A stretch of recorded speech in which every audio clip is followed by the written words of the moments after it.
Hi, my name is Grant, and I'm from Musgrave Harbor. This message is about my hometown, but it could be applicable to the whole province and beyond in the second half of the message. I'm not going to try to edit this video. I've never done this before. I'm going to try to make eye contact as best I can, but I've got a script, something that I've written before this video, so I can make sure I keep on track. I'll have errors and stutters, and I'll correct myself. I have kids upstairs, so if they go like elephants, I'll have to work that in or edit it out. We'll see how it goes.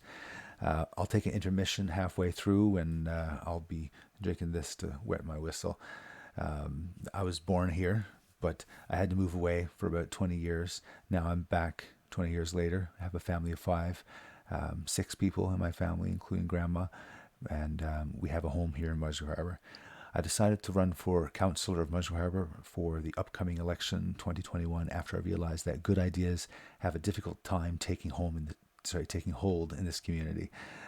Communication is archaic, cycles are long, and it's difficult to be productive without tripping up in red tape, and transparency is virtually not present in our town where it's present in others. I've seen it before. It's not just here in this town. It's not just in Newfoundland. The issue likely happens in your community too, wherever you're looking at this message from. I'm looking to reform. I'm looking to reform municipal process by sharing some stories, letting you know about some community service projects that I'm into and what happened, and when they were presented to the municipal government here.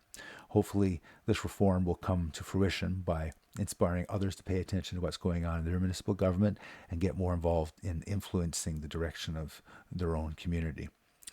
You need to run for councillor. You, yes, you. You need to run for mayor. You, yes, you need to run for mayor. You need to speak up and express your opinions. Demand that you're heard if you're ignored. Be respectful, be peaceful, be kind. Don't accept less than what the respect that you deserve in return. Speak up, let your voice be heard. How do I know the municipal system has been failing us and need reform? Well, let's just have a discussion here about this. But first, let's preface all of this business with some heavy conversation. I decided to take the risky move to record myself. Why am I doing this? It's a pretty good question. I've been put through hell. Sorry, I meant to say I've been put through a hell of a time trying to do a good thing. Some of the people in the town have been lashing out at me and been taking it all real personal. The situation has gone far left field as far as I'm concerned. Now that either I need to go down in history as the guy who had his lighthouse stolen, or the guy who made it easier for you to control your own destiny and truly create a future for others. All this goes on public record. I might so all that I've just said, so I might as well be on public record too, in terms of what my opinion is and what my position is. I tried to interact with the town hall. All of that should be on public record. Every conversation, every utterance, except for private names and that kind of thing. But even names being spoke about at the town hall is a little bit weird, especially when purchasing these lands and things. I think it should be anonymous, but that's a whole different conversation. So I thought that I've been through a lot, so I figure that there's no way out of this except for me to try to fix it this way by making a video, and it's a pretty damn long video. So it's either going to be pretty embarrassing for me, or it's going to make an impact on you, and hopefully make you feel a little different about me based on public. What's the word? Public. This is not written on my page. Public perception. There you go. That's a little stutter. Couldn't really find that word. But basically, I got to lay it all on the line. I, I'm going to try to be very careful to do this. I feel that video is the best way to take care of this problem. It's likely going to be very dry and monotonous. I'll try to soup it up a little bit the best I can, but I'm not going to act. I'm not going to exaggerate. I'm not going to edit this as best I can. So this is going to seem a little bit awkward. I'm not really keeping good eye contact with the camera, a little tiny dot there on the middle of the screen. I'm reading what I need to say, but I've tried to set it up so at least I sort of look like I'm talking to you a little bit, right? The biggest point that I wanted to make about all of this is that the town hall meetings should be broadcast on Facebook, and the minutes be available for casual review at any time or day or night for eternity. There should then there'd be no need for me to have to object to how things have been handled. You can see a route to remedy that would be available, and all that would be well, or sorry, all would be well rather. I'm not going to try to impart my will onto people. It's not about me being a narcissist or anything like that and trying to make sure people do things my own way. That's not what I'm trying to do here. I'm trying to help and get the people involved, but no one's really interested at the town hall anyway in engaging in this. And they're the people with the control. They're the people who are able to do these things as being Donnies or receiving money from charity or receiving funds from whoever. The government, the town is the only really people who can do that. So you need people in the town who are able to receive that money and process that money. No one in the community can do that unless they are a registered charity, and that's a very special category that not all organizations have, and very thin line to walk on if you ever become a charity. But all this is, as they say, the devil in the details. This is where the problem lies, is the devil being in the details. On the surface, everything's all hunky-dory. What's Grant doing? What's he saying? What's he trying to do? Why is he trying to do this? No one really knows, because no one knows a darn thing except for what I'm saying or whatever the gossip is about what I'm trying to do. So I write things. I try to make sure everyone knows, put the facts on the line, and tell the story basically. So that was off script a little bit. So what I was trying to say basically, I'm not trying to put my will on the people. I have support for the proposals that I'm working on. I need to see a way to a solution.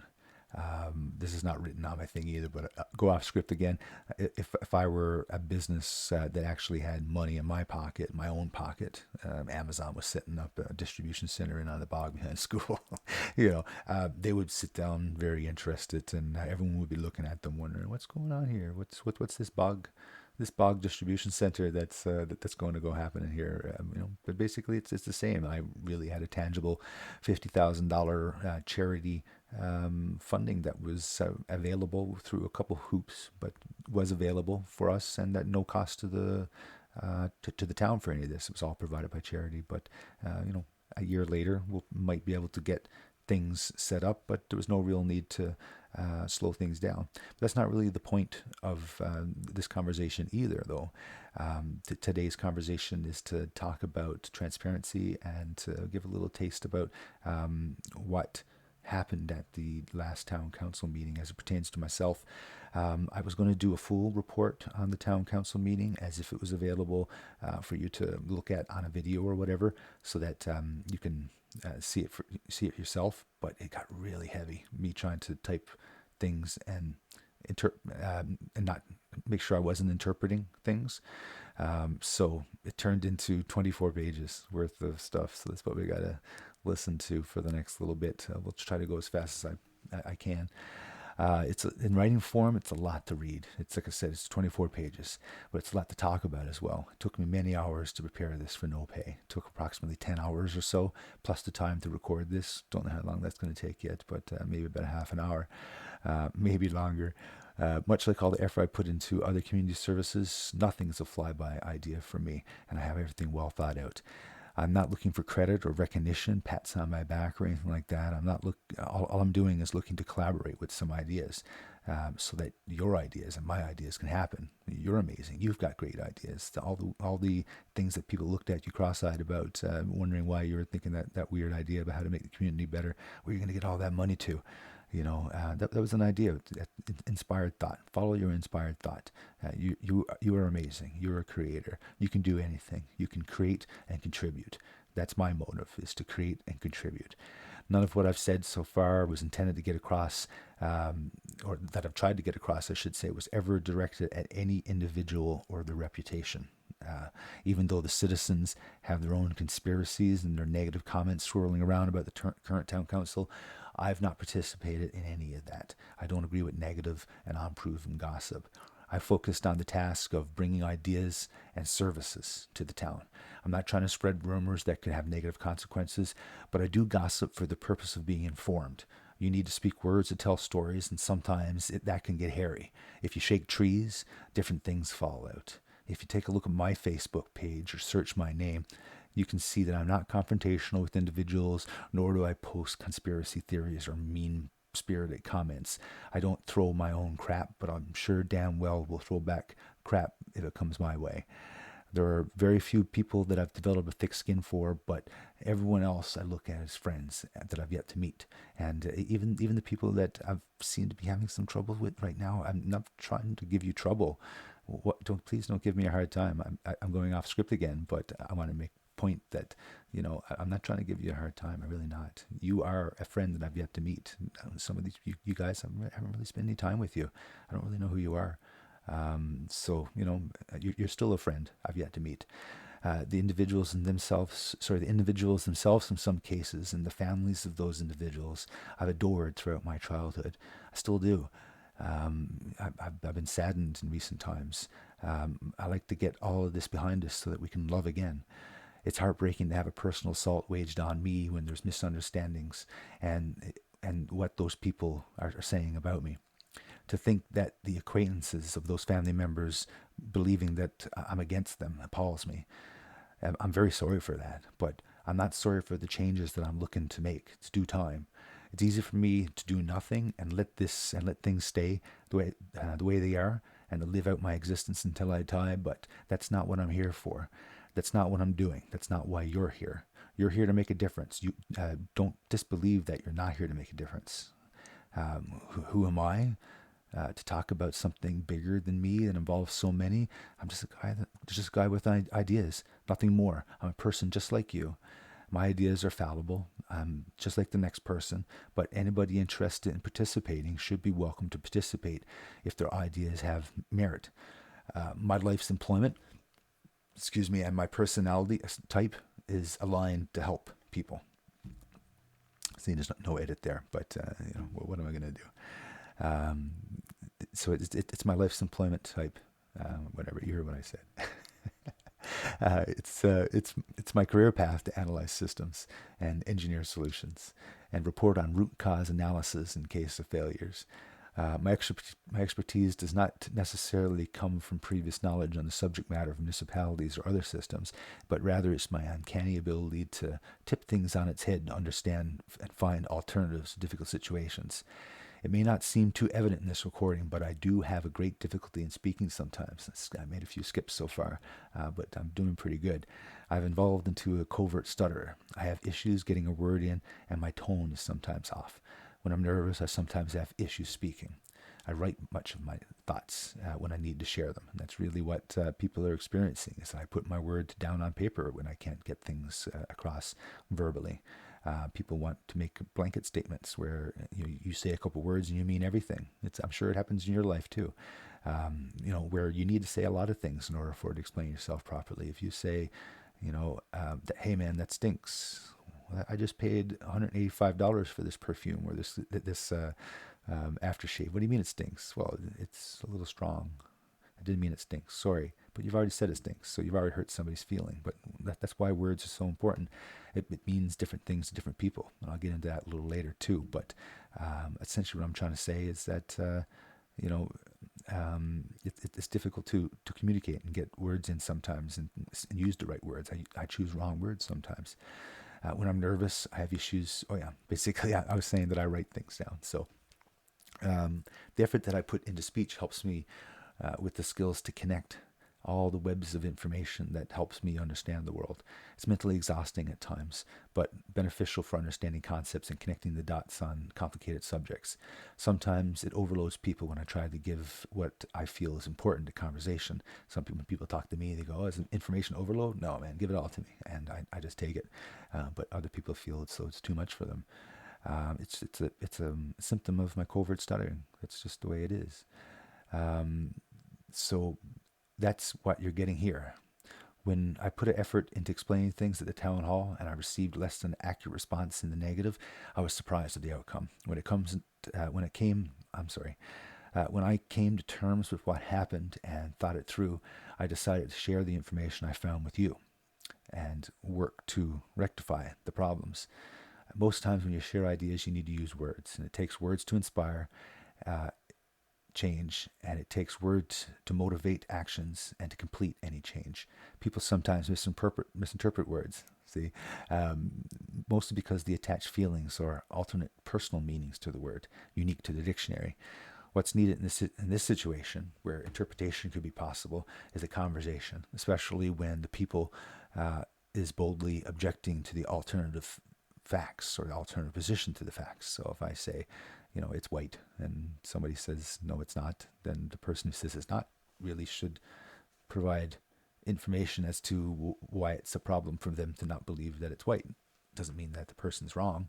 So it doesn't mean that the person's right. Who says it's white? He could be wrong. But the conversation is the position of the facts. It sounds pretty straightforward for the most part. It sounds like I'm talking logic, doesn't it? Well, that's why I'm campaigning for change. Who cares about my ideas? Well, you do. You've either read or you've listened to all of this so far, and you're here now. So you can influence change. You may be interested in the success of your community, but you don't want to become a target or get caught up in the drama of being mistaken for using the wrong words. That's understandable. Based on the backlash I got, trust me. One active member got bullied about their involvement with the community garden project and decided to sit back and not be publicly involved. Now, how sad is that? Somebody wanted to contribute, and somebody uninvolved with the project decided to stamp them down to get them uninvolved, and cause them stress because of it. There's nothing worse than an internet troll to shut down good intentions for community involvement. Unfortunately, we have trolls in real life. I don't mean to be labeling people as a mythological troll. I'm saying that the attitude is the trope of a troll. Tropes are a way of explaining ideas or feelings with one word or a couple words, an image or a concept, and it's like a stereotype that's not really true of a reflection of reality. We use shortcuts in our minds every day. Brains are lazy. They take the easy way out. And it's easy to label me as a troublemaker than it is to hear what I have to say. The mind will go there first. It's easier for me to back down than it is to continue. It's easier for the mind to go there too. I had a slight headache working this and editing this. It's hard work to try to think and type ideas in a way that they make sense, and hopefully it does make sense so far. Chess champions, their brains work so hard playing matches that they actually lose weight. I've been writing a lot of things to help inform, but that was not well received. Now, I'm not saying I'm a chess champion or nothing like that, or that I'm losing weight because I'm typing. I'm just saying that it takes a lot of effort. That's why people count sheep before they go to bed. It's because they cause their mind to work hard, and their mind just decides to fall asleep. You can do other things, but essentially work your mind. Some people do math. Not me, but some people do. But like stereotyping, we need to resist the urge to believe that somebody's stuck within a stereotype. This is what it means to be human. And forgiveness, this is what it means to be human. See, I'm a human. Forgiveness and fresh new starts. Anyone can change if given the right information, even the trolls. A label doesn't have to stay for your life, even though your history tries to keep you locked in those shackles. People expect you to be the same, and change looks untrustworthy. And other people's the change rather seems untrustworthy, and people don't know what your motives are, so therefore they don't trust the change. Your reputation is not the same, because if you're like this before, you're never going to be different. So I'm not going to trust you. Therefore, it makes issue for that person to make a change, whether they stole something or whether they were that they lied or what have you. When they've already crossed that bridge, it's so difficult to go back because the reputation's already there. But you need to find a place in your heart to let people move forward. I believe that wholeheartedly, even in my situation. Because then you can never change, because you were never able to do it before. How can you do it now? I says is bull. You can do it now. You can prove them wrong. They can't profile you in your heads. I'm sorry, well, I said that wrong. But again, I'm going to make mistakes here. I'm not going to edit this out. I don't think. We're going to see how bad it goes. But they can't profile you in their heads, and they can't see inside your head. So they make up stories about why they think you are who you are, when they can just ask you who you are instead. I'm going to say that again because I think that's very important. They can't profile you in their heads, and they can't see inside your head either. So they make up stories of why they think you are who they think you are, when they can just ask you instead. And on top of that, change is scary. Recording this video is scary. Saying this word is scary. I'm a little bit stressed out here doing this because it's on public record, and all my mistakes and all my what's up, doc? People can do that. It's just been surprising how many times I've heard that throughout my life. Uh, you know, Mostly in my younger years when it was more prolific. But you know, it's it's triggering. Maybe people are going to do the same thing again. It's pretty easy, but who cares? I don't really care. Um, like I said, I'm either going to go down as the person who had their lighthouse stolen, or had this and had that happen to them, or I'm going to go down as the person who tried to make change and make a difference, and who stood up to misinformation and made a difference to themselves and set their own path towards success, and didn't let other people's misinformation affect them. Um, so basically, I'm wondering how I'm going to come off. How am I going to sound? It's really scary. People don't do this kind of thing. What are people going to think about this message and me as a person after it's been posted, after it's been shared? It's been awkward going through the community, wondering what people are thinking about my lighthouse being missing. This is a whole new level. So what am I going to do? Just going to have to accept it. At least everybody who took the time to listen to this will know the difference. You can always fast forward and jump back and forth and listen to what you want, and read this at your own pace. Do what you want to do. Just don't hurt anybody else. Don't stress anybody else out. You have no right. Um, I become a target. People become a target when they speak out. The nail that sticks out, they get hit. Not everybody can put up with the drama. I've been a target all my life, and I've been used to people talking without speaking, listening without hearing, and acting without thinking. I don't mind being a target as much as the regular kind-hearted folk would. I should say, many would buckle under the pressure and maybe even make bad choices because of the pressure. It's not easy being seen, but thankfully, I guess, I've grown a thick skin to those who are intolerant of anyone who think that they're different than I am, or that I'm different than they. It still hurts, but the support of the many gives me strength, and I want to thank you for that.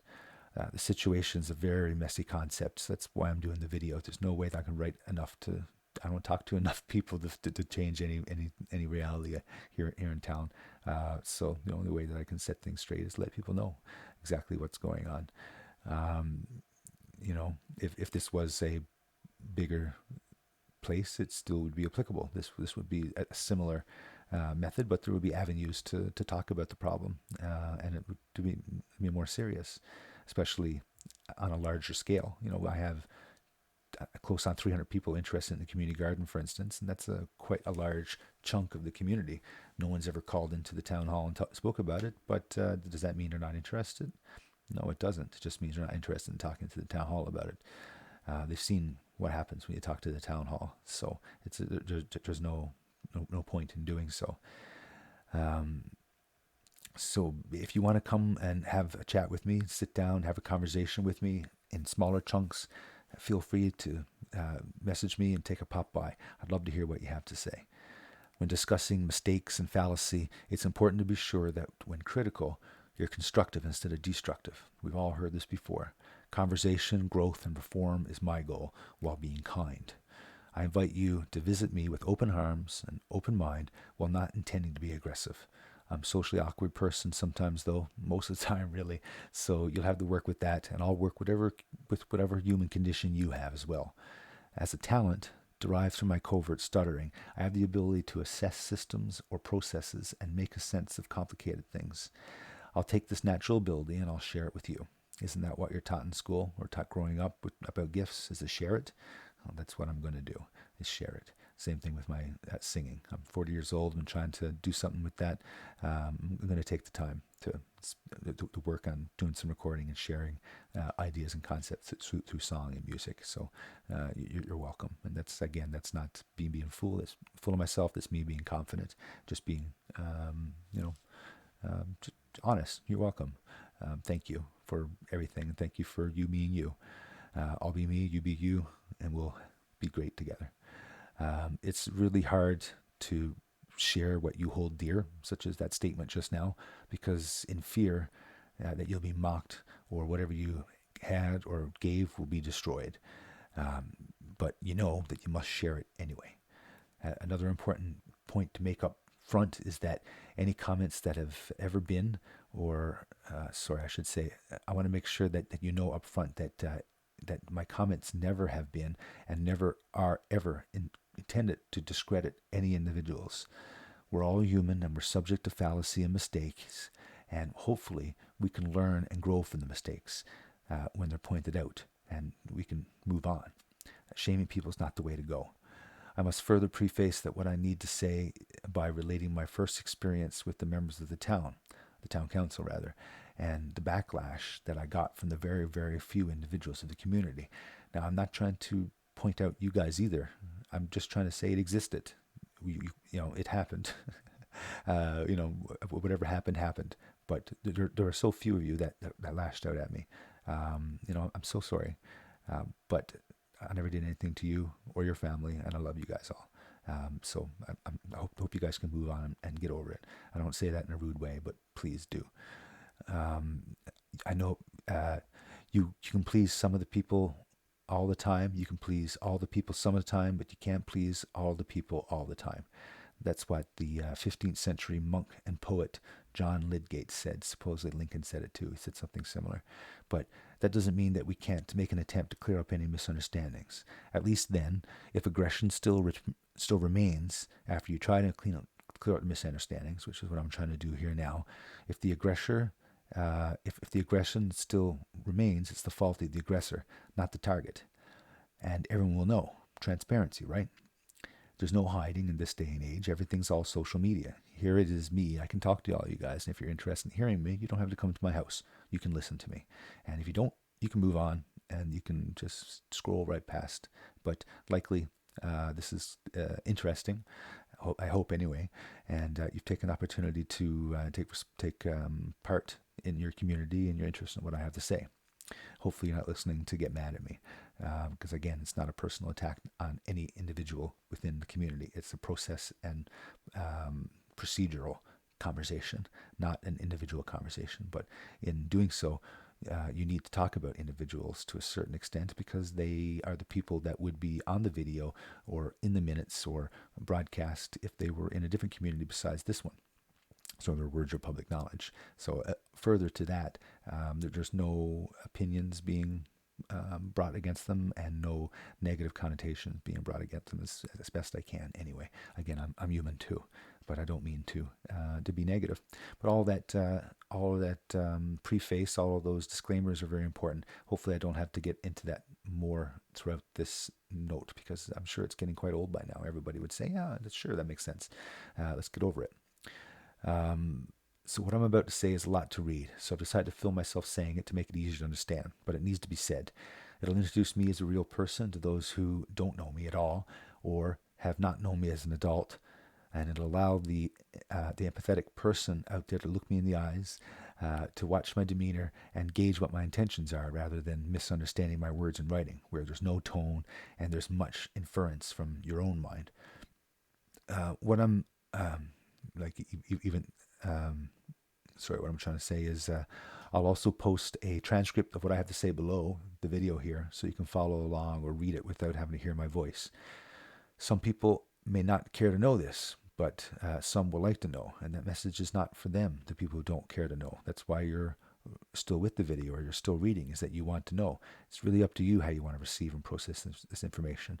Having information available to review opens the avenue for people who would like to effect change to get involved. You're the shareholder of your town. And just because you may not own a business, does not depend on if you, that's a nice thing to say. I want to make sure I say that correct. So just because you may not own a business does not depend on if we should hear your voice or not. You have an investment of tax, rent, food, utilities, job, and family that makes you a shareholder for your town. I propose that if you want to become involved with your community and not be a counselor, you should be able to be welcomed and contribute to that situation. The town hall people should be there with open arms if you approach them with ideas and are looking for insight, considering how infrequent this happens from the community and this interaction occurs. In most all situations, the motive for living where you are, where you live, is that the person who makes the decisions on where you live loves it there. I'm sure that you also believe that this town and Newfoundland Labrador in general has prolific potential for tourism and could provide a comfortable living for all under the right circumstances. By coming together as a community think tank, you could act as a community advocate yourself and collaborate with me to get this community talking and creating together. I'm becoming a counselor to make these points known and invite the community to become involved and contribute and be heard. I've watched firsthand at the Old Boys Club rules at the board with all the yays and the nays and the motions and all the courtroom style deliberations, and I say that it's a hindrance and an unproductive use of time and a lack of progress. And I'm looking to reform the council meetings, and not only here in this town, but in Newfoundland and beyond, because I think it's outdated and it's ridiculous and very difficult to communicate. I think things should be much more smooth. I think different places have it smoother, but it's ridiculous when we're following the old boys rules so diligently here. I've seen it with my own eyes, and I'm going to talk about it. I think that the town council meeting structures and process should be more aligned with corporate culture, debates and positive and like being positive, having constructive discussions, having enthusiasm and the desire to understand the whole picture while growing through every choice and following all the paths that need to be decided upon. For instance, even if I was present in the meeting about the community farm when something was said incorrect about the idea, I technically would not be able to speak up. And if I did, I'd be chastised due to the rules. It doesn't sound right, does it? Does it sound progressive? Does it sound constructive? Does it sound draconian or sound suppressive? Technically, anything I say without proving it in writing, whatever I say without providing it in writing is not allowed to be considered. And the town could throw policy at me at any time to mute me. This is a game that the counselors are required to play with themselves as well as others in order to follow along with the old boys club rules. It's easy to see the frustration on the faces and hear the words of the counselors when traversing the minefield of rules.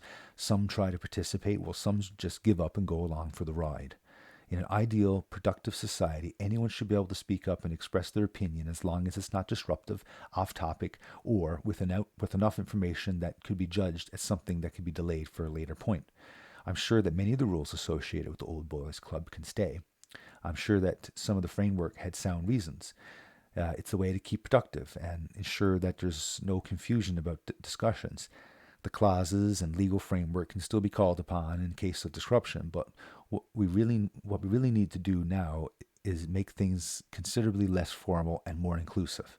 Like any old policy, it needs to be reviewed and updated to match within our current society. If I were going to try to simplify this frustration in an analogy, I'll say, imagine that the only way that you can communicate with someone would be via the Pony Express. And the only expression that you can do is basic ideas like on Twitter in order to keep a conversation going. Now, this takes 2 weeks to get the message there, and 2 weeks, if you're lucky, to get a reply back from the town hall. And then you got to rinse and repeat. And before you know it, 4 months has passed. And that's exactly what happened to me. Currently, we're 4 months in, and we haven't really gotten anywhere because communication is really over there. And again, it's no fault of them. It's just the way the system is built. By the time your message is received and processed and responded to, and you're notified, the broken telephone game could have come in effect, and everything's thrown off course, confusing the heck out of things. Alternatively, take the same idea and think about the time that you sent a text message to a friend and it got out of hand due to the time passing and sending it back and forth and him getting back to you, or you sending it rather, and then they getting back to you. That's essentially the downfall of the current town council system. Nothing can get done that requires interaction unless everyone is enthusiastic and does not subscribe to the standard framework of the Old Boys Club council meeting. That's a tongue twister, so pardon me, especially with my stuttering. The way that things work for the council meeting need to be augmented. One of the most obvious ways to bring reform to the council meetings would be filming every meeting. This would help participants be more lively, engaged, and accountable because their words or their demeanor could be used as information by the public. If any citizen wished to involve themselves with the council by attending or commenting, all activities would be recorded and available for public review, giving the public opportunity to consider what was said on its own merit. There's no waste of time that will occur because the Municipality Acts and the existing rules still give the members of council the ability to take control of unproductive engagements. Having the public engagement on camera would also limit the liability and prohibit extreme or uncomfortable statements. So when talking about policy or procedures, you need to perform a root cause analysis on the effect. You need to discuss the individual interactions and the cause and effect. Again, I don't mean to do the he said she said routine, but that's how the town is run. They are individuals running the town, and their decisions based on the confines of the game of the Old Boys Club come out with certain predictable results. And if our town council meetings were filmed and free minutes were provided, like an archive, like in Trout River or many other small communities, for instance, all the interactions and statements at the town council meetings would be public knowledge forever. There'd be no ambiguous or destructive gossiping. There'd be no he said, she said, and all would be readily available for everyone to see, no matter what time of day or the year it was. No one would need to fill in the blanks. No one would need to blame anybody. We'd just be able to accept reality and deal with the consequences. There's no need to shoot the messenger. If you don't want to solve the problem, you can let someone else take care of the problem for you. If you don't care about the problem, don't worry, I'm going to take care of it anyway. If you're opposed to change, either we need to peacefully discuss the reasons why you're opposed to change, or you need to step aside and let the ideas flow. We can just accept things the way they are and not question anything, assume that things are being done the correct way and that there's no need for change or that there's no need of your influence. But I don't think that's a good way of doing things, do you? Through no direct fault of their own, the town council members and the staff inherited and antiquated procedures that are the cause of the many failures and misunderstandings. Even the initial meeting I attended was visibly hindered by the process of the Old Boys Club rules. It was easy to see that everyone was awkward with all the intricate dances and motions that they needed to do because of these rules, in order to make everything official and to follow these Old Boys Club guidelines. If there was videos or audio recordings of the meetings, it would be easy to see this pattern that they're stuck in. From this, I'm investigating what could be done better. This is because if it's happening when I put extreme effort into being clear and concise and informative, I can only imagine what can happen if not enough information was available to the counselor to make an informed decision. Except for the 15-minute time slot offered to give the initial pitch for the community garden and an agreement to set up a second, more informed proposal to the town council, I contend that further conversation was never welcomed. The way that the Old Boys Club rules are set made it so that one false step and the whole project was put on the back burner. Now, the town council agreed with me in the first meeting and was willing to work with me. They provided ideas and positive permission to move forward, but everything fell apart afterwards. But that's not really the point of the story, as I said a couple times. I'm trying to stay away from the actual past. I had to mention this so that the whole story, what I'm trying to say here, makes sense. The point is that we should be able to inquire with the town hall, especially, you should be able to inquire with the town hall and expect timely responses.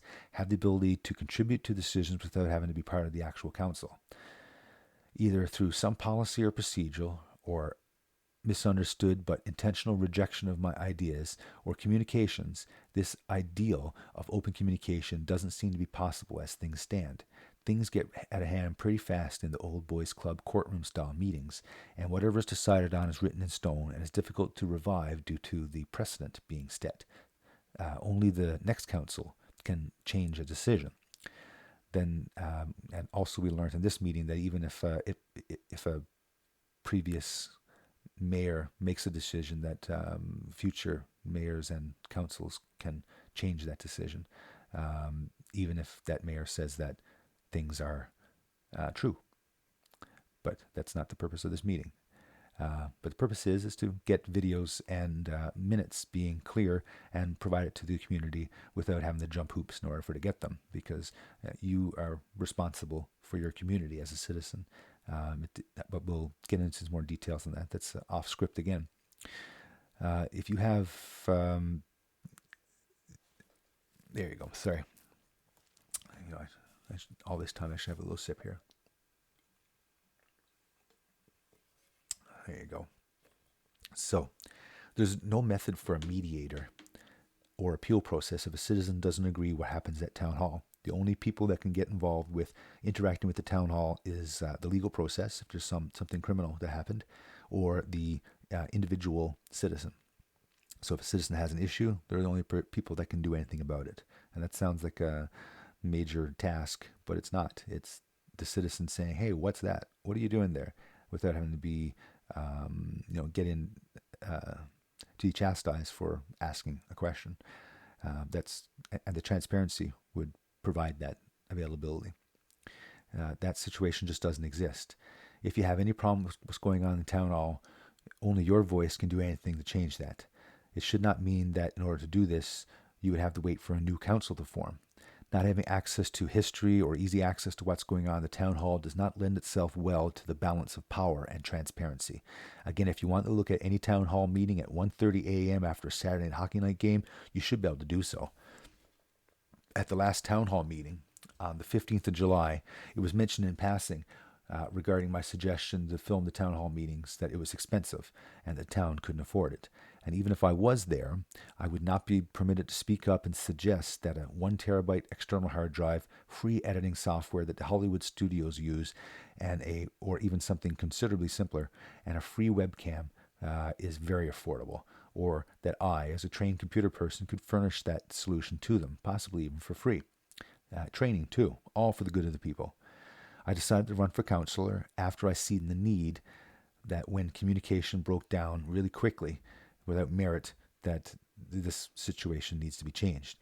After seeing that something free and wonderful was rejected because of an informal misunderstandings, I understood that communication and procedures are definitely not smooth and needs an overhaul. My motive for this talking to you is not political, but it's a communal purpose. That's my motive. I really do want to help. Becoming a counselor and needing to dedicate time required to become a counselor should not be necessary to allow you to make a difference. An individual should be able to interact with the town council and influence change. Isn't that what we're taught growing up? To open your mind, open your mouth, speak nicely, and influence existence? Or do your parents tell you to shut up and sit down? Kids are best off seen and not heard. Community involvement is definitely what we need going forward. The point of this post today is not to dwell on the past, but to report on something that is new that we could consider. My posts will get shorter and shorter, thankfully, as the information I need is shared and disclosed, and when the goal of recording council meetings is attained. But for now, I'll continue this message. Okay, we're back from a little intermission. There's so much to say, and we've only just begun. We're only halfway through yet. My voice is getting a little tired, so I think I'm not sure if I can make it through the second half. I've never had to talk this much in one session, believe it or not. I've got a lot to say, but not actually a lot to speak. So let's try again. And please pardon if my voice gets a little cracky here. But like I said, the message is what's important, not the way that it's said. So let's talk about some of the town hall meeting that happened on the 15th of July, and that's quite a mess. There's a lot to say, but so little time. I really should be available for you to see in a video. So I'll concentrate on my own experiences for now. We have no public video or public audio of the town council meeting, so you'll have to take my word for it. Or you can be sure to attend all the meetings yourself and keep tabs on future developments. But I don't think that's going to happen. We're all too busy and deserve information to consume on our own time. Hence, my drive to institute freely available videos in minutes.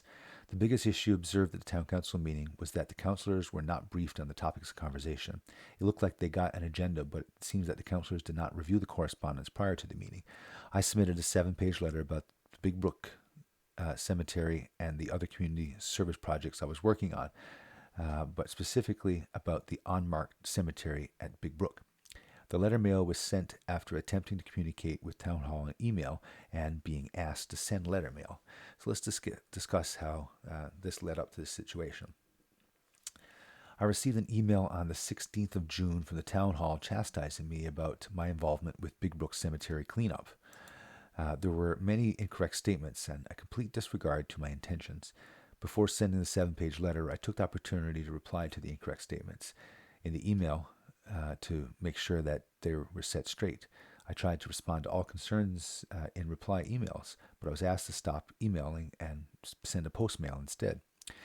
In response to this, I created a page about my issues. I publicly cleared my name in response to the town hall's position, and I offered a way through transparency, through videos and free minutes, and made the statement that I was running for councillor. The town hall meetings were postponed for a month, so I wrote my response publicly and sent the info to the town hall in letter mail. 2 weeks later, I posted honest information on the town of Musgrave Harbour's Facebook page suggesting a way to provide clean water to the town during an almost month-long failure of the water treatment plant. My statements were all deleted, and all my comments I ever made were deleted from the site. At the time, other people with more risque statements were not purged, but I was. Commenting was taken away for everyone, and it was obvious when the town complained on their Facebook page that they had to remove commenting that it was my fault. The commenting was taken away from everyone after they took commenting away from me specifically. So people had opportunity to talk and feel bad for the situation, publicly without me being involved in that conversation. So they said on Facebook that they would hold a meeting the next day to discuss Facebook usage, and they lamented that the page may have to come down, and they apologized. 17 days later, the site is still up, but people cannot comment. My being blocked was arbitrary and was not put to council for a motion specific to me. I'll be investigating to see if any other citizens have been blocked. I've been told they have been blocked, but I want to see whether or not those people have been approved, been blocked, and if there was a motion in council to agree on blocking those people, and see if this precedent was used to block me in advance of the meeting that happened on the next day without specific motion carried on me. It sounds confusing, but that's what councillors and mayors do, is have those kind of conversations and logic conversations. So it's complicated stuff. It's ridiculous.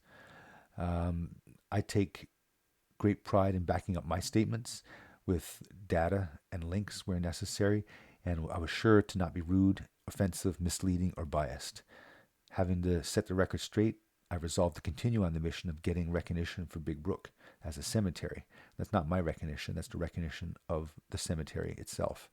As a token of peace, I wrote a detailed introduction to my 7-page letter so that the town council could read my sentiments and understand my statements. See, my words sometimes aren't even understood. I opened up with a brief summary of my intentions, pleading with them for some time to review my words, and pasted my article about Big Brook Cemetery. Another about how small towns and large towns in Newfoundland and Labrador have free minutes and videos and archives of council meetings, and another with the purpose of the advocate page, offering peace and stating my intentions to run as councillor. Again, the mail letter I sent was 7 pages. It was sent because I was told to send a postmail. I do realize it was a lot to read, but it's much easier to discuss ideas in person than it is to read them, and this option is not available. The only method to communicate with the town hall is by letter mail, and I expected my letter would be reviewed. 7 pages is not really that bad. Script writers learn quickly that all of their writing is delivered much faster than the actual page count alludes. We're currently on page 13 of 24 as we speak, and I'm currently approximately 50 minutes into the audio, give or take a few minutes. It was expressed by the mayor that him and Councillor Sheldon Gillum were the only people that had some idea of the content of my letter. The clerk seemed to be aware that the clerk stated that she seemed to be aware of the content, and if the clerk or the mayor were aware, there's no expectation or actuality to be a champion for me, nor should they be expected to be a champion for me. The mayor's role is to help conversation along, but it's not to express opinions or have a direct control of the conversation, but rather to encourage discussion and break ties along with other conversation here and not on topic. Much like the game of broken telephone, Without all the people involved in the matter being present and open for fair and constructive discussion, details get lost and they get paraphrased by other people other than the source. The 7-page letter I wrote was addressed to the town councillors. In the meeting on the 15th, none of my letter was read aloud. Beside Councillor Gillam's suggestion that he had read it some time ago, there was no indication that contents were known. The request that I communicate with the councillors in post letter was not fulfilled because the information was not provided to the councillors in advance or not read aloud with due diligence. The discussion thereafter and the questions that arose also showed that for the most part, anything that required review was not reviewed prior to the meeting. You can take my word for it, or you can review the video and see for yourself. But there's no video, so I guess you have to take my word for it. This could mean that anything submitted for the council's review is not necessarily reviewed by the councillors. If I'm wrong, I'm being treated differently than any other correspondence is treated. Information is put through the gatekeepers, and there is no representation from the content writer for any dynamic discussion. If proposals aren't read in completion and they're understood, then there needs to be a greater community involvement to accurately convey the messages that are desired by the community. It's easy to see how that things could get lost and put into an endless cycle of meetings with no progress, or it's motioned on and it's rejected without any recourse for future review. Without easy access to minutes or videos to show what happened in the meeting, it's impossible for the community to have their say without going out of the way to make it to a short notice town meeting. We would hope to put trust and faith that the story was told sufficiently, though, without any bias, without being present, without being present and able to discuss communications. Much effort is lost in the swipe of a pen. Councillors have insignificant opportunity or initiative to review documents beforehand was suspected. When I was submitting the idea about the $50,000 fully funded by Charity Community Garden, most everyone at the town hall were oblivious to the fact of the details of the proposal. Even when I tried to fix it, it still was lost on deaf ears, and the same incorrect statements were still believed in the second cycle. If there's no opportunity for submissions to be discussed in detail, the details are not reviewed, and there's no opportunity for the submitter to discuss ideas, how could any progress be made with new ideas? How can anyone be sure that their interests are represented when they're not permitted to interact with the decision makers? It's almost like the because I told you so attitude that most all parents have with their children to prevent continual backtalk. Is that the type of relationship you want with your leaders? In the original community garden proposal, it was understood by some town council members that there was a cost associated and that it would be put upon the town as a liability. It was very clear in the proposal that this was not the case. I did provide options for the town hall involvement based on the prior meeting with the town council, but I also worked in alternatives in case there was no interest from the town council. You can see this yourself if you reviewed the proposal. We still require involvement from the town council to execute parts of the plans we have. Failure to communicate with me puts us in an awkward situation where my honorable intentions were not aligning with the town hall's willingness to inform and collaborate with me. When the second letter was written, updating the details of the proposal and submitted for a second follow-up to the town council meeting, there was still a misunderstanding, and they were not cleared up because the new communication with updates. Oh, okay, sorry. I said it wrong. So again, you gotta please forgive me. This is I don't do this for a living, and I want to be transparent myself. So I'm going to leave these errors in there. So what I was trying to say is that when the second letter was written, updating the details of the proposal and submitted for a follow-up to the town council meeting, there was still misunderstandings that were not cleared up because the new communication with updates were also not reviewed by all members of the town council.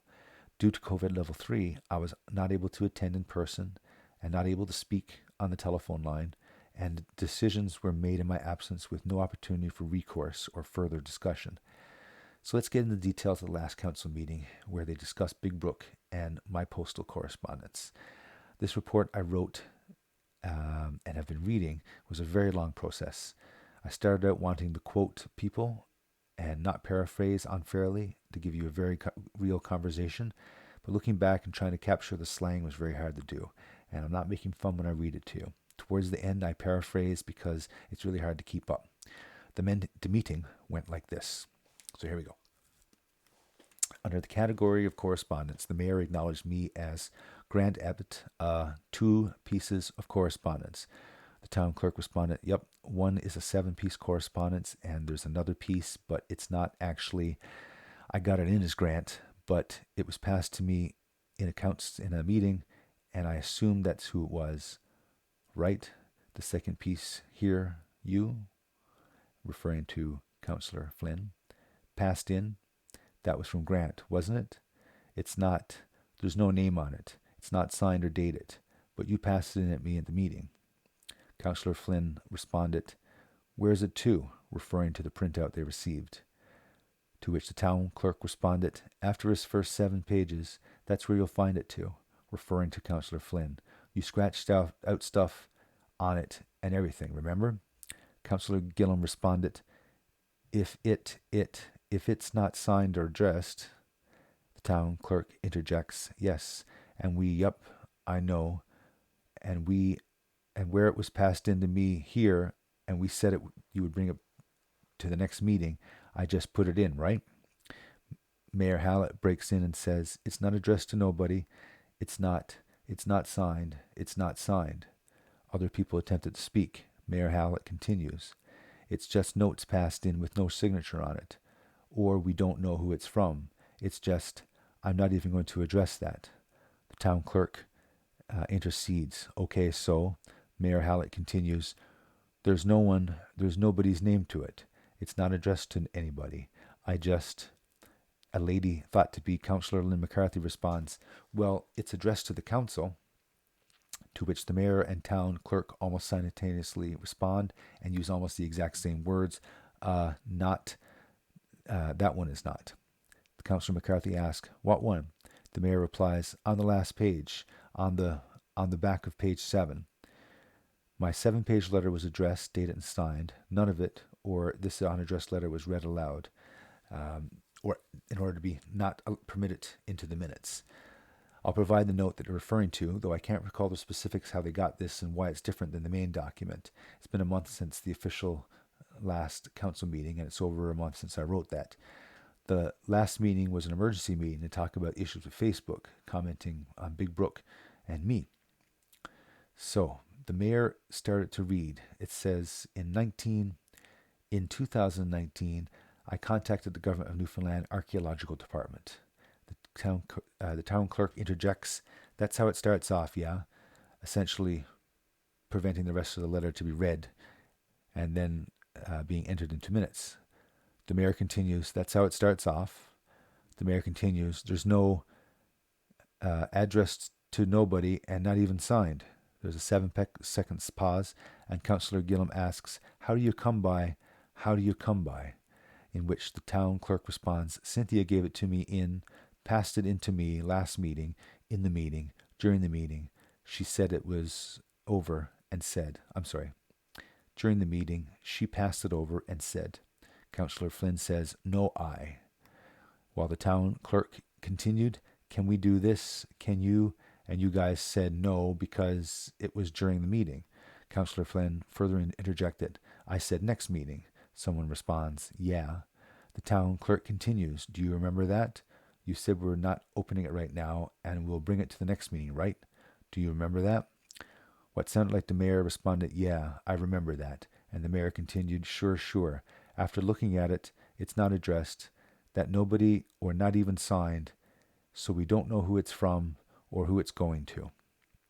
It was not read aloud, but for your benefit, the message I wrote was, in 2019, I contacted Government Newfoundland Archaeological Department about the rumors of Big Brook Hill associated with Native Indians.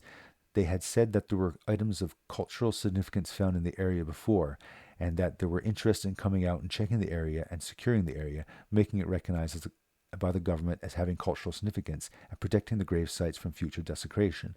Due to the death in the department in 2019 and COVID, they did not come out.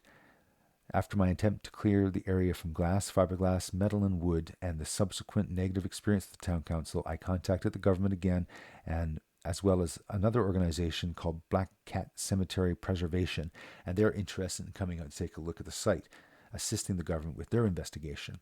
It would be ideal to clean up this mess before they come. They need to know what year the casket was found in the sand while the town workers were removing the sand for the water and sewer project. Also, they need assistance from the community to identify where the other graves are located. I need the councillor's assistance in fulfilling this obligation to our ancestors and look forward to your enthusiastic and timely reply. Now, since then, the situation has changed a little bit. I've been told that the rumor that the town council worker had removed sand and pulled up a casket is likely just a rumor, and we have a need to specifically identify the graves in order to get the archaeological people to come out. The town did not reply to any of my questions, though. The purpose of this note was to advise the town that what my intentions were about Big Brook after being chastised, and to get answers regarding the mess and regarding the rumor about the casket.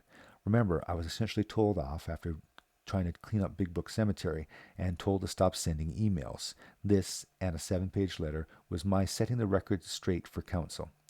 The town hall meeting continued, and Councillor Flynn spoke up in response to the mayor's comments and said, well, the mayor continued, and if anyone does not have the nerve to put their name on the letter they're putting in, then I don't give any credence to it.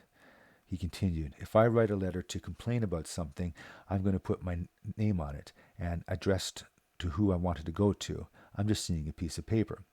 Obviously, by reviewing the letter a moment ago, you see there was no complaints that I was actually looking for assistance. If there was no old boys club game, someone could be expected to read the letter and discuss the contents and propose a solution. The town clerk interjects, so the other piece and data is, sorry. The town clerk interjects and says, so the other piece is dated and addressed and signed. This is referring to my 7-page letter. Thank you, by the way, thank you. There was another awkward pause for about 11 seconds. Councillor Flynn speaks up and says, I think I told you who it was from. The town clerk responds, yeah, I know, but, it's not really fair to him, sure, that it's under his name, sure. It looks like it never put that in here. I got to read that again. So I may edit out this to be correct. If not, I'll just hold on to it. But I've scratched my neck a few times because I'm itchy, so I probably will end up editing it. The town clerk responds, yeah, I know, but it's not really fair to him, sure. It's under his name, sure. It looks like never put that there. You know what I mean? Well, no, I guess I read that correct then, I suppose. It's kind of difficult to read, so I'll leave that as is. I won't do any editing because that looks strange. So if fairness was important, I'd be invited to discuss the ideas and answer questions instead of having to write letters. The mayor continues, if the name is not signed to it, we cannot say that, The town clerk interjected, I apologize for that, Now we're about 20 minutes into the meeting, and we've been talking about this for about 10 minutes in the meeting. The mayor continued, we cannot say that John Doe wrote this letter, and then he come back and say, I don't even know what he's talking about. My name is not on that. The town clerk responded, my bad, my bad. The conversation continued with Councillor Gillum asking about the 7-page letter that had my name. He stated that he read this some time ago, and he says he did not know how to respond to it, and that's fair too. Ensuring the accuracy of quotes are very difficult, so I'll paraphrase with as close as I can to the statement in the message going forward. Please forgive any error. If there was a video, there'd be no error. So the mayor interjects and says that he read it too, and that comparisons to other towns with finances better than we have, they could afford to do different things. He admits that there's a lot of good ideas in my letter. Thank you. But he also says there's a lot of financial things involved in making those things happen. He says that the town can't afford it. The mayor gestures to the people in the galley and says, in regards to the citizens not having access to town council meetings, these people came. Now, all of this that I'm typing and saying is almost word for word recall of the meeting. There's no missing pieces as best I can. So how this is occurring is how the meeting unfolded. And again, if you had this in video, you'd see it yourself. The mayor considers the presence of these people as demonstrating the ease of access to council and all the information, and that it would show citizen involvement. He said that these people know about it. So this is because I encouraged these people to be there. Also because they were there to support a Lions Club issue, which we'll discuss in another post. Also, there were bids for lands being opened, which had its own stories if you saw a video of it. If a citizen can't talk and needs to send postal letters to get acknowledged, going to a 3 hour meetings and listening with no way to talk to try to affect change gets very tiresome. They're not going to continue to go to every meeting, especially if they can't put their hand up and wait for an opportunity to make a comment when the big boys are done with their points, which seems to be a fair way discussion should be, as far as I'm concerned. And I'm sure you would think the same if you had responsible conversations with other adults. You'd like to have some sort of input and be respectful to each other. The mayor says that people know when meetings are, what time they are, and if they mind to come to the meeting, they can come to a meeting. He continues that in regards to saying that they can't get no minutes, minutes from the last meetings would be available tomorrow morning or once they're adopted in a meeting. The mayor then corrects himself and says that minutes aren't available until the next meeting so that they can talk about it and be sure there are no errors before the minutes are released to the public. This means it takes at least 2 weeks, sometimes a month or more, to have minutes ratified. The mayor says that he feels there's been false accusations and false statements made by me.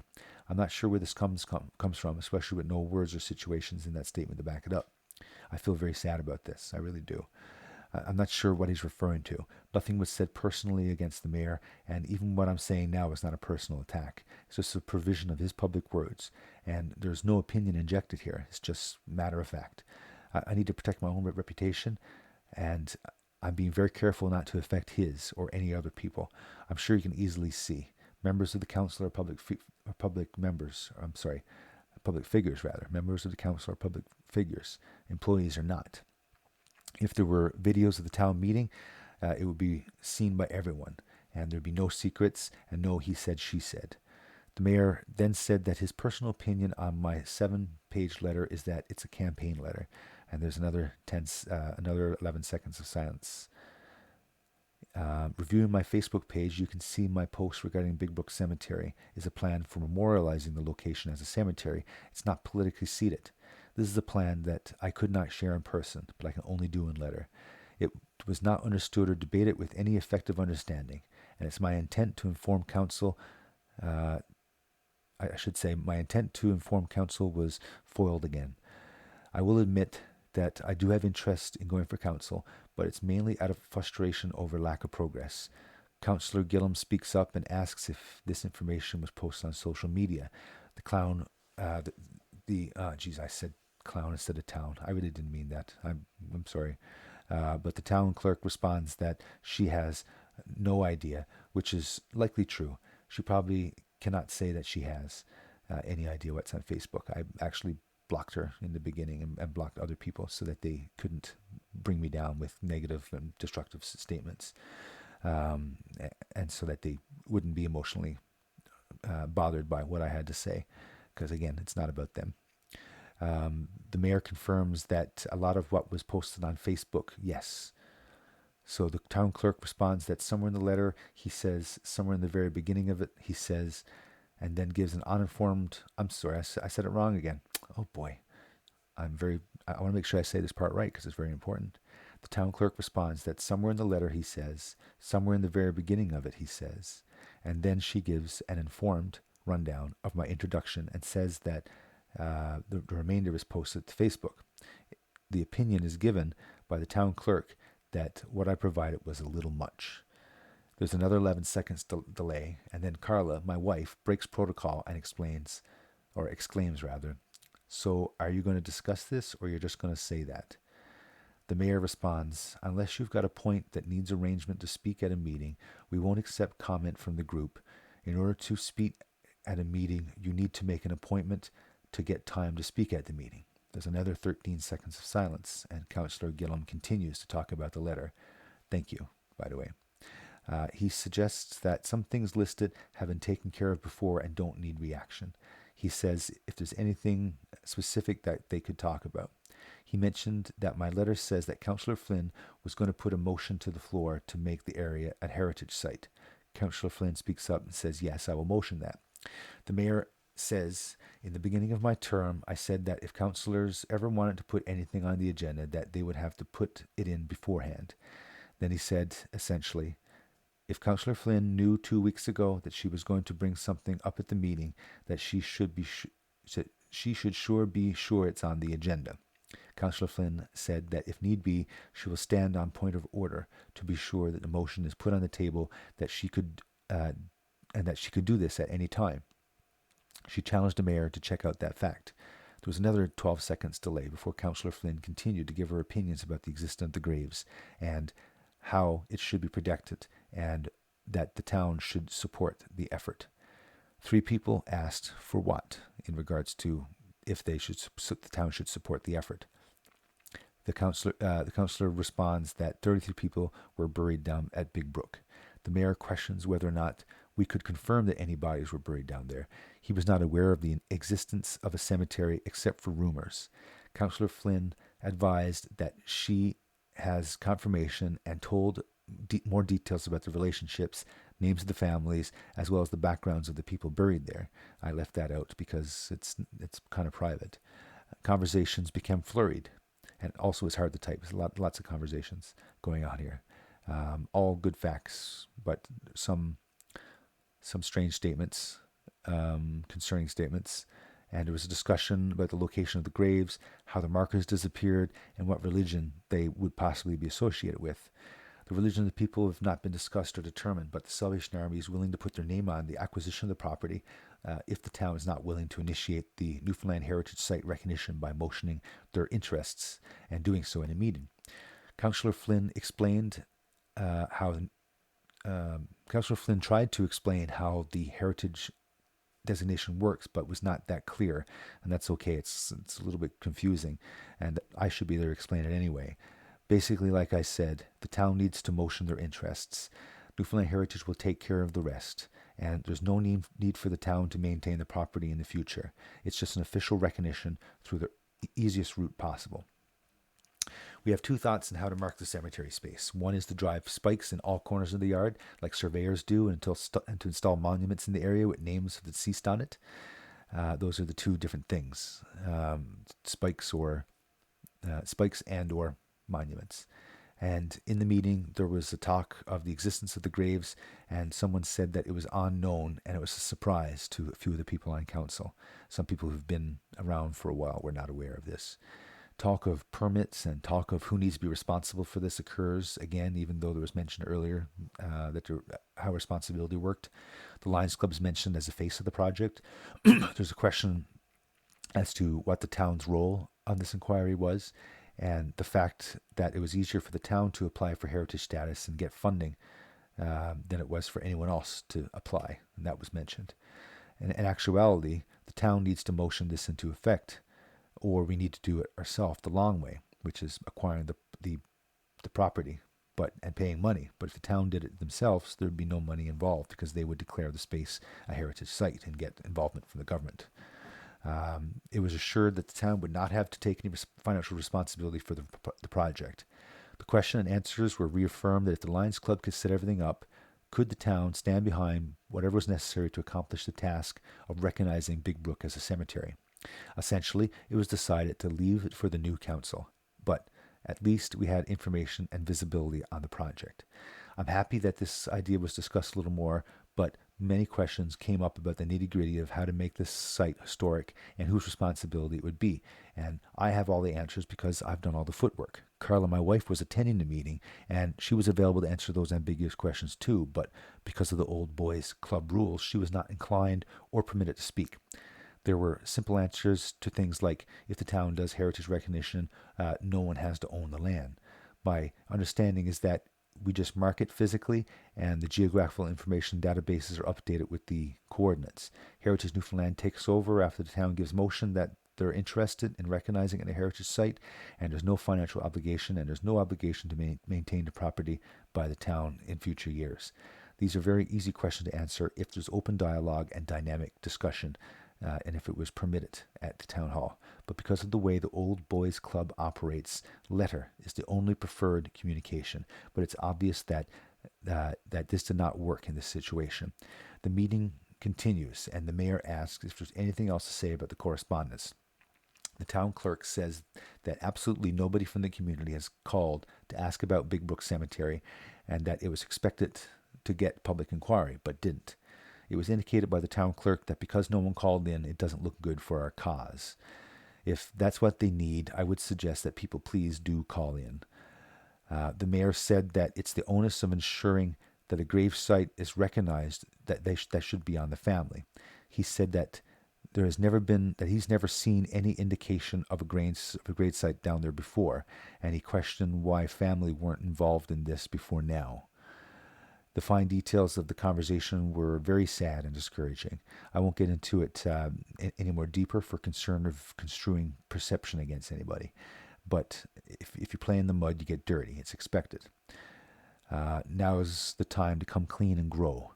If there was a video, you could watch too, and you can see exactly what happened, and express your opinion and change perception. That's what it's all about. The meeting continues, and the mayor says that he remembers seeing a cross down there somewhere. Councillor Flynn noted now and previously in this meeting that she remembered seeing fences and simple markers like a head rock, and was told to respect the area, that it was sacred. And this is probably where the theories and rumors of Indian burial ground came from, sacred ground, right? That's where those terms probably originated in these stories. When I was growing up, I heard rumors of both, that it was families down there, and also that the hill was an Indian burial ground, but it was unsure. Nothing else was spoke about from my letter. I was intending to review other points about the interest of the town meeting in this message, but I found this process very tedious. But I'm committed to doing it in the beginning, so I figured I'd continue and see it through. What could be a basic conversation based around reviewing a video and hearing the words used in a meeting turned into a 23-foot worth of writing and let's take a quick look here again, and about an hour and a half worth of me making a message.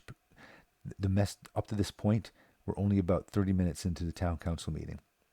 Now, isn't this a total waste of time? 10 hours me writing a report and another hour and a half reading the report, plus whatever it takes to upload this message and whatever editing or whatever I need to do to this in order to make it viewable. It's quite disappointing, really. Visibility is what we need. Transparency is what we need. We need to know what's going on in our community at all times. It's a new world. There's no excuses for it anymore. If there's no reasons to have a position, no reasons to say no, there really should be a conversation based around it in order to come to a mutual understanding.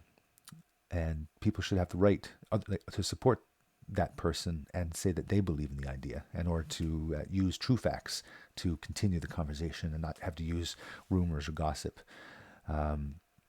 Transparency, that's the name of the game. So all of this, and all I have to say, and I've said it from the very beginning, is that the issue here is the style of meeting that facilitates these mistakes. It's not necessarily the people that play the game, even though they get the fault a lot of times. I'm not here to point at people, but rather the process and the policies. From my quotes above, you can see that the errors in opinion or understanding, and you can see an opportunity to correct errors if only someone were able to speak and be invited to speak. If the gauge to show success of my campaign or any campaign is calling the town hall, please do so. They said in the meeting that they're expected for telephone calls, so please do so. Please call. I know this feels like confrontation. I'm not the type of person to do that. I'd rather write a letter, but it's not very productive, and that's the reason why things need to change. A telephone call is not official, so that doesn't even matter anything. A telephone call can disappear. I never heard, nobody called. But that's what they want from us. They want us to call. They want us to speak up, because that's the only way that you can make a difference, is to speak your voice. Let's see if we can reform our community and make it work for us, not against us. We're not sheep. We're creators. Cheers.